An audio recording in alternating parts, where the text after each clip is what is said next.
Assalamu alaikum wa rahmatullahi wa barakatuh. Cilat janë adhurimet më të mira me të cilat mund t'i kalojmë ditë më të mira të vitit? Jemi në muajin Dhulhijja dhe normalisht janë ditë numërume, janë 10 ditë, dita e 10 është dita e Bajramit dhe kalojnë shpejt.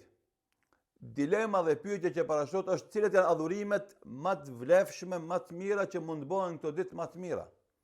Dhe normalisht ulemat, kur flasin, i përmendin namazin me xhamat, leximin e Kur'anit, e përmendin dhikrin, e përmendin duan, e përmendin sadakan, e përmendin agjërimin, e përmendin bamirësinë e prindërve, vizitën e farefisit e kështu me radhë.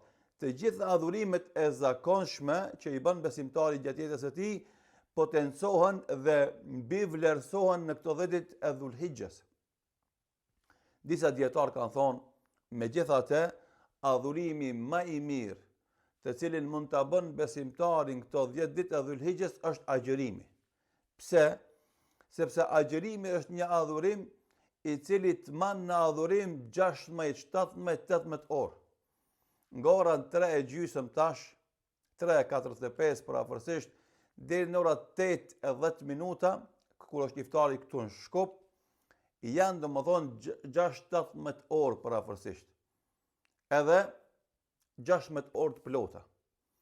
Dhe normalisht është një adhurim i madh që 16 orë t'i ngelesh në adhurim dhe Allahut Xhelal.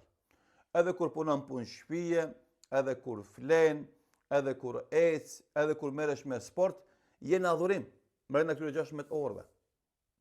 Po nëse ja shton agjërimit edhe leximin e Kuranit, edhe dhikrin, edhe duan, edhe sadakan, edhe vizitën e prindërve, bamirësinë ndaj tyre, edhe të farefisit, edhe bamirësinë kujdesin ndaj familjes tande, gruas dhe fëmijëve, edhe kujdesi për ummetin islam dhe brenga për muslimanët, atë ky adhurim shumë fishohet.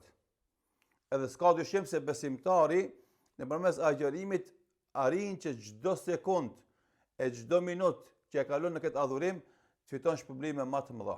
Andaj rini gati agjërimit këto ditë sa i kemi në disponim, sa të mundeni agjëroni për të fituar shpërblime më të mëdha të Allahut Xhall dhe për të arritur konton e shpërblimeve dhe për të ashtuar atë që të na bëj dobi dhe të gëzohemi asaj ditën kur dalim para Allahut të Madhërisht. Pra, agjërimi që ka adhurimi më i mirë që mund ta bëjë njeriu këto 10 ditë e Dhulhijjes, vazhdoni me agjërim ditë që kanë mbetë për të fituar këto shpërblime të mëdha inshallah taala. Zoti shpërblet. Assalamu alaikum wa rahmatullahi wa barakatuh.